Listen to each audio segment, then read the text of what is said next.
haveria pessoas se envolvendo. Era uma devassidão de parede a parede.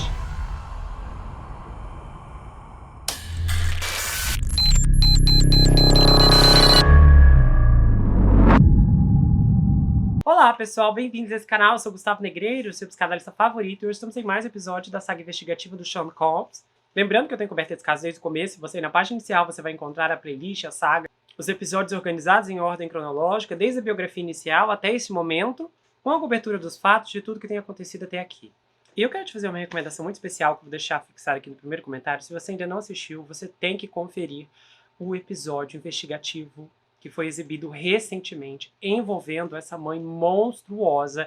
Esse é um dos casos mais intragáveis da minha vida. Você com certeza vai ter um pico de estresse enquanto ouve essa história, mas não se preocupe. Seu corpo volta ao normal assim que você chegar na análise e mais intensas desse canal. Então eu espero que você goste desse episódio e a gente vai iniciar essa história agora. A aparente testemunha envolvida na investigação de tráfico íntimo do Sean Combs afirma ter visto um punhado de fitas de relações íntimas com 8 vítimas famosas diferentes, incluindo pelo menos 2 astros menores de idade, segundo um novo relatório.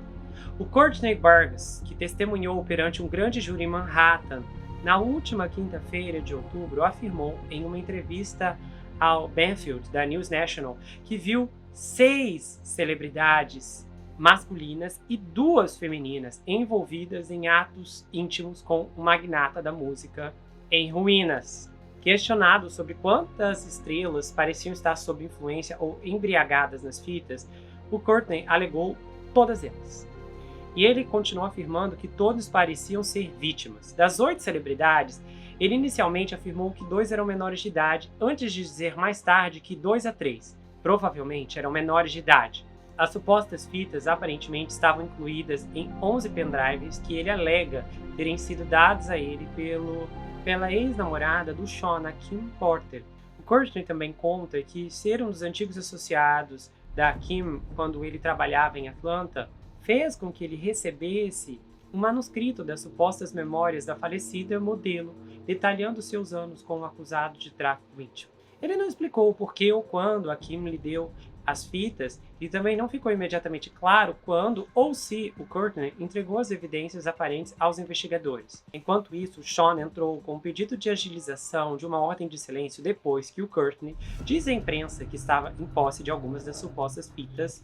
Os advogados do rapper escreveram ao juiz no domingo que as declarações feitas por certos indivíduos estão minando o direito do Sean a um julgamento justo e a integridade dos procedimentos do grande júri.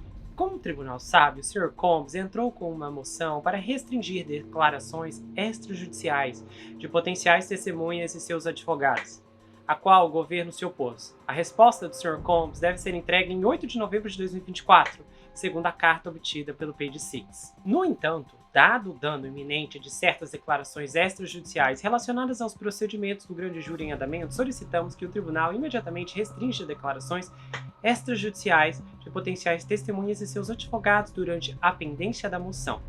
Os advogados, então, incluíram vários artigos sobre o Courtney Burgess e acrescentaram essa nota. Nos últimos dias, uma testemunha do grande júri e seu advogado deram várias entrevistas, inclusive do lado de fora do tribunal, imediatamente após seu aparente depoimento ao grande júri, fazendo alegações falsas e ultrajantes, incluindo que a testemunha possui vídeos do Sr. Combs envolvido em agressão íntima de celebridades e menores.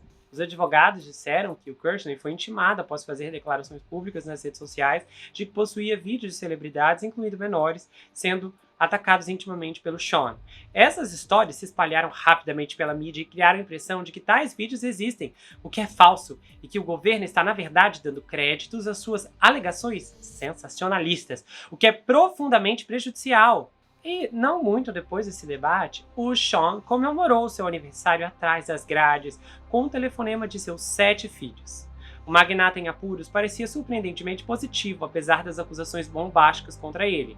O Sean fez 55 anos na segunda-feira, 4 de novembro. E embora tenha ficado preso comendo comida da prisão em seu jantar de aniversário, seus filhos ainda pediram um bolo elaborado e fizeram uma serenata para ele ao telefone. Kinsey, Justin, Christian, as gêmeas Delilah e Jessie e a menorzinha Love se reuniram em volta da mesa da cozinha para cantar para o pai encarcerado, enquanto o Chance, de 18, ligou para um dos irmãos e participou pelo Viva Voz. A Love apagou as velas de aniversário enquanto Sean participava, dizendo à família o quanto os amava. Mal posso esperar para ver vocês e só quero dizer que estou orgulhoso de vocês, especialmente das meninas. O magnata caído pôde ser ouvido ao telefone no primeiro áudio compartilhado desde sua prisão em 16 de setembro. Quero dizer todos vocês para serem fortes. Obrigado a todos por serem fortes e estarem ao meu lado. Ele também disse que tem a melhor família do mundo e agradeceu pela mensagem de aniversário. Obrigado a todos por me darem essa ligação. Muito obrigado, como todos vocês. A Love então interrompeu dizendo ao pai que a amava. E aí ele disse, eu também te amo, querida. O presidiário respondeu rindo. Quando a Kinsey contou ao Sean que a Love tinha enfiado o rosto no bolo dele e que não havia sobrado nenhum pedaço, o seu pai a aplaudiu animadamente. Todos sabem recentemente que a eleição acabou de ocorrer nos Estados Unidos e o Sean pôde votar, mesmo preso e aguardando julgamento por acusações de tráfico íntimo. De acordo com o FBP, o Diddy e outros presos na unidade, comumente conhecida como MDC, são elegíveis para votar apenas por cédula ausente, desde que não tenham sido condenados. A prisão preventiva não afeta os direitos de voto de um indivíduo. Isso significa que se um indivíduo era elegível para votar antes de entrar na custódia do FBP ou FBOP, sua elegibilidade para votar não muda a menos que ele seja condenado. Então, indivíduos encarcerados em situação pré-julgamento ou não condenados por um crime são elegíveis para votar, mas devem utilizar o sistema de votação ausente. Assim como todos os eleitores, os presos do MDC devem ser registrados para votar antes de poderem solicitar uma cédula de votação ausente.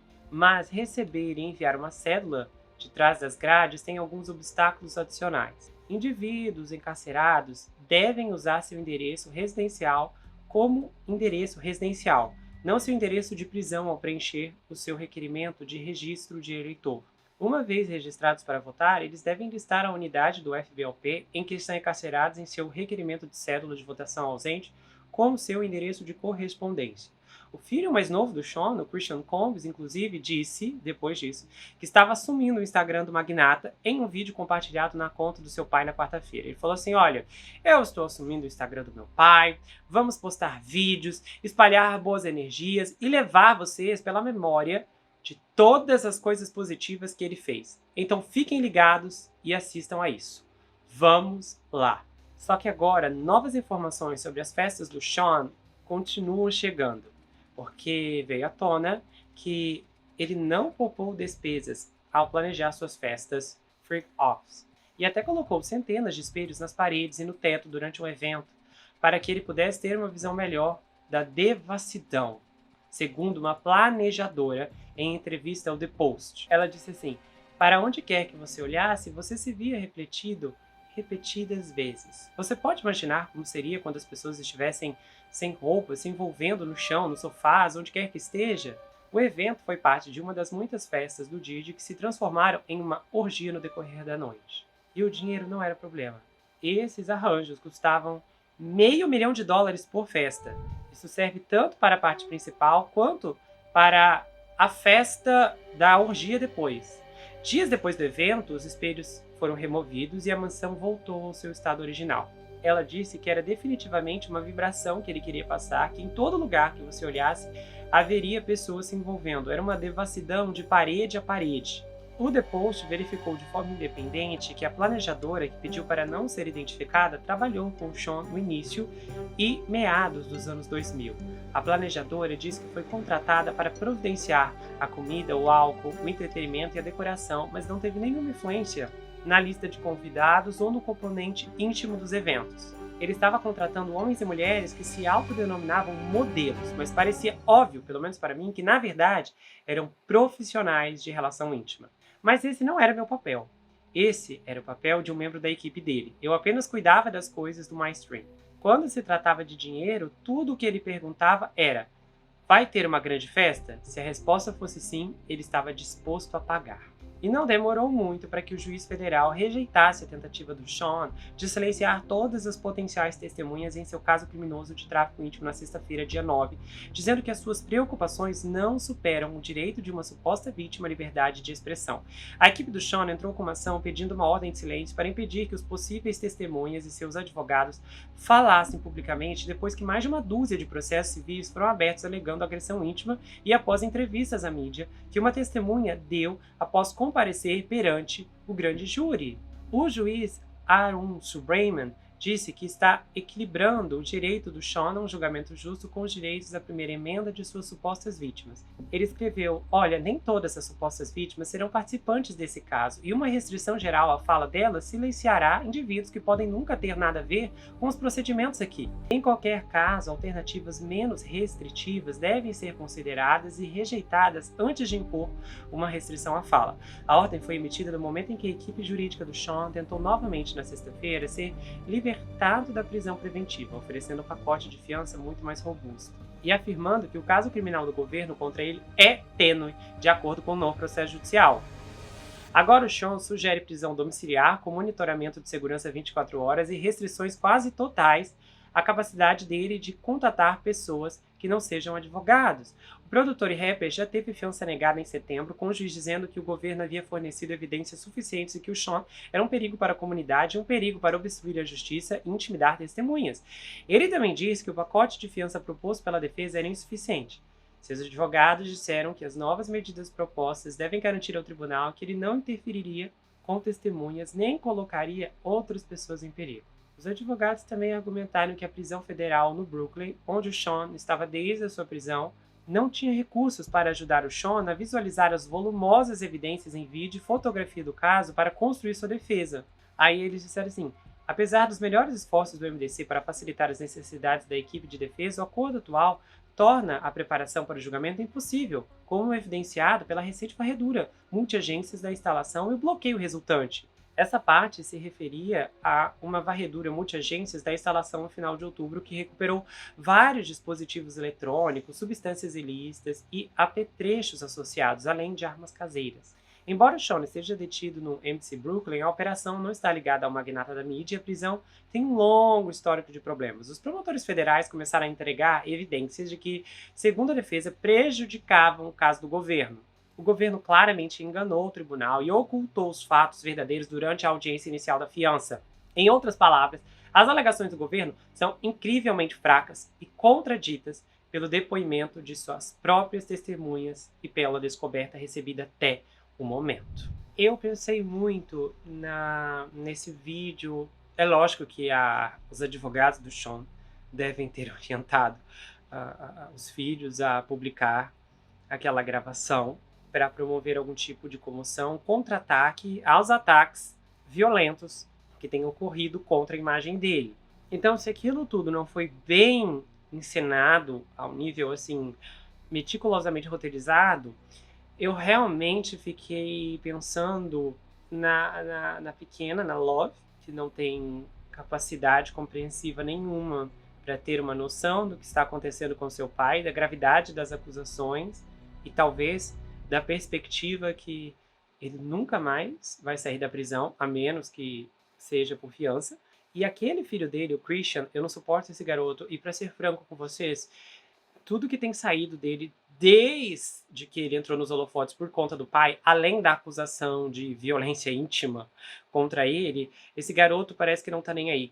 Não que ele, especificamente nem aí que eu digo, não que ele tenha que se importar com o pai, mas eu falo a forma como ele tem vivido de lá pra cá, totalmente despreocupado, e as ações dele beiram a tentativa de agarrar a fama do pai pra si. Esse vídeo que ele fez para o Instagram do pai é horripilante.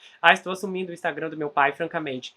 Embora não dá pra se imaginar um comportamento distinto ao que estamos vendo, considerando o tipo de sujeito que o Sean Combs é. E muitas pessoas se perguntaram em comentários anteriores, principalmente a declaração de apoio que os filhos emitiram ao Sean, é que será que ele não fez nada com os filhos? E particularmente falando, não dá para negar essa possibilidade, porque percebemos pelo histórico do Sean que ele era um homem insaciável.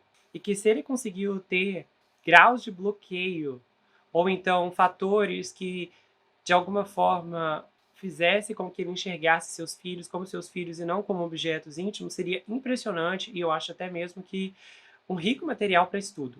Algumas outras celebridades anteriores, cantores, tem um que eu não sei o nome agora, mas eu assisti um documentário há muito tempo atrás. Ele também era um cantor famoso e caiu centenas de violações íntimas, e a filha dele estreou nesse documentário contando que o pai violava ela e também os outros irmãos. Um horror.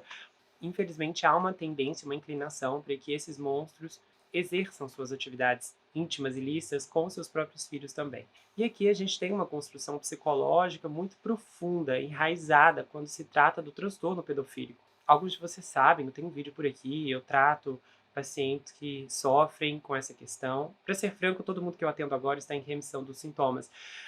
Mas eu já vi muitas condições em que as pessoas chegavam a mim tão desesperadas, por estarem sofrendo com isso, e muitas pessoas pensam que isso é uma escolha de vida. E para ser franco com vocês, inicialmente não é.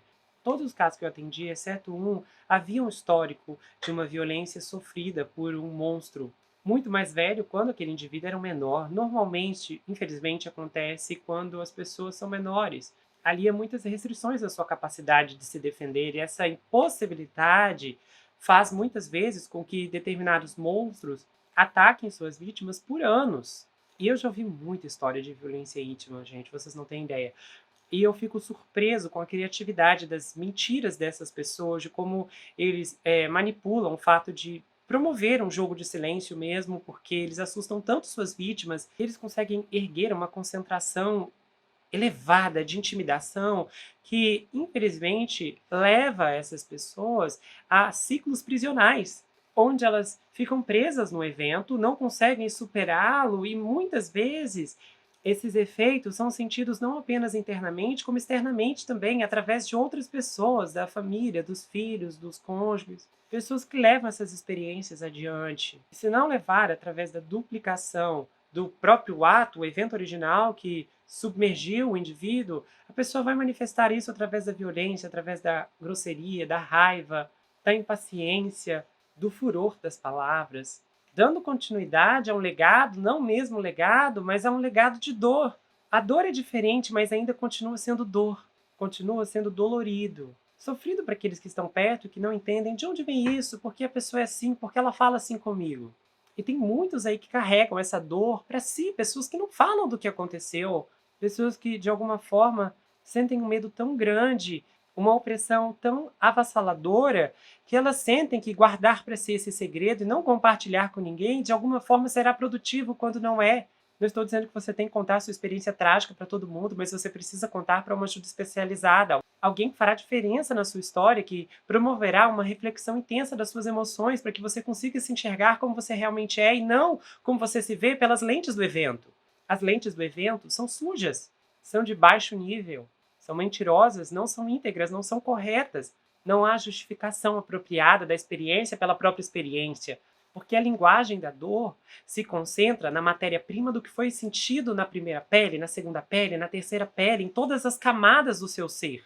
E às vezes, essas experiências consomem uma pessoa, um sujeito, de uma forma tão intensa que as palavras somem, faltam, porque muitas vezes a pessoa tem uma determinada perspectiva que nada do que ela falar ou disser fará sentido, como se ela tivesse que dar uma explicação mirabolante com muitos detalhes para se fazer convencida da sua história, para convencer o outro, quando na verdade, muitas vezes, algumas pessoas não conseguiram convencer nem a si mesmas que eram vítimas. Já falei aqui antes, inclusive aqui no caso do Sean, já atendi pessoas que viam falar da sua experiência degradante, do seu evento tão humilhante, como se de alguma forma tivessem responsabilidade pelo aquilo que aconteceu, como se a ferramenta do crime tivesse sido manuseada por ela, quando não foi o que houve.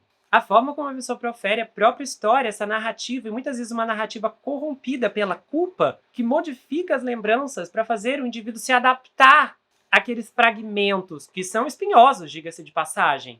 Então, numa tentativa desesperada para processar o sofrimento, muitas vezes a responsabilidade é direcionada a si mesmo, não ao outro.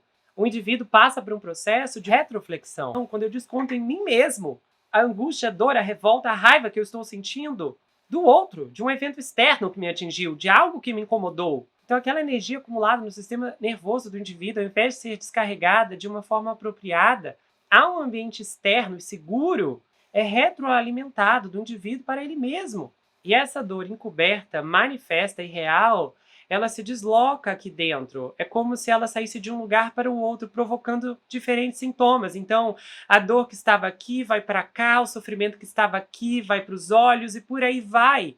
Muitas vezes pode sim ter uma manifestação até psicossomática, mas muitas vezes vai se arraigar em diferentes aspectos do ecossistema do indivíduo.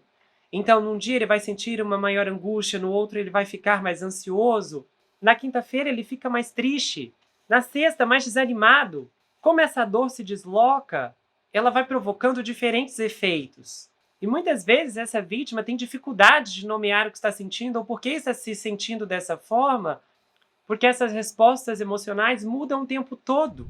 E muitas vezes as pessoas recorrem a ferramentas, estratégias e meios para tratar apenas os sintomas, enquanto a causa continua borbulhando, pegando fogo ali dentro e tomando corpo.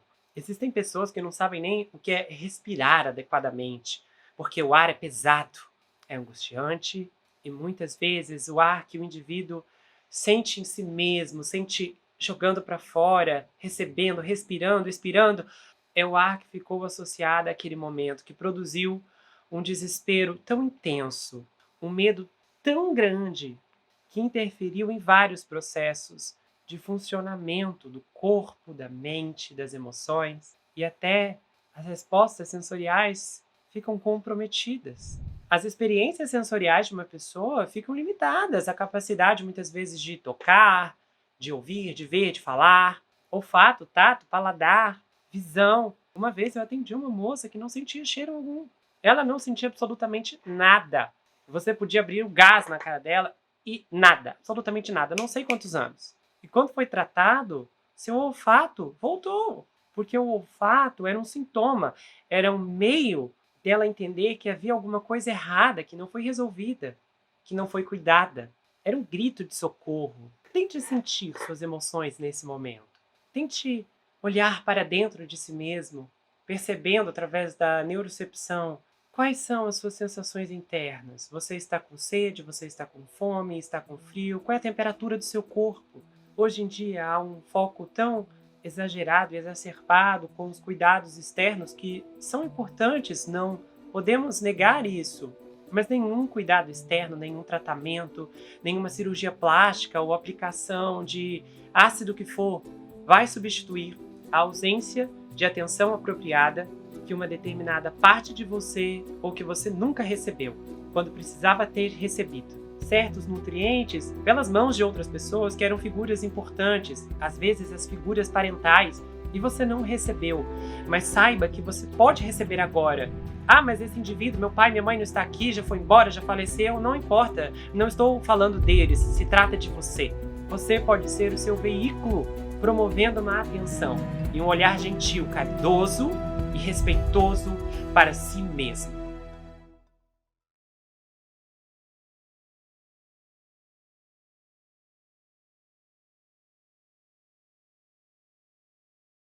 Se você gostou desse vídeo, inscreva-se no canal, ativa o sininho, compartilha, dá o seu like, comenta aqui embaixo, espero que você tenha gostado. Aproveite e conheça as outras atrações do canal, tá? Tem vários episódios bombásticos. Então, dá uma força, eu espero que você possa maratonar o conteúdo e comentar, tá bom? E se você quiser saber mais sobre mim, adquira meu livro, esse é um suspense chamado Perfeito e Estranho. Ele conta a história de um rapaz chamado Jack Wilber, que se vê preso em uma terrível maldição hereditária enquanto um serial killer está escondido em sua própria casa e possivelmente tentando tirar sua vida. Esse livro é escrito em formato roteiro, então é uma inovação. Se você não gosta de leitura, não se preocupe, esse livro é justamente para você, porque a forma como ele é escrito é diferente de tudo o que você já viu. E o livro vai autografado se você quiser, a gente faz envios para qualquer lugar do Brasil, quase qualquer lugar do mundo também. Tem marcadores, um pôster exclusivo, você pode entrar em contato pelo Instagram, pelo Telegram, comentar aqui, é muito fácil de falar diretamente ou então entrar lá pelo site. A gente se vê no próximo caso e não se esqueça que aqui você sempre vai ter um amigo. Até mais, pessoal!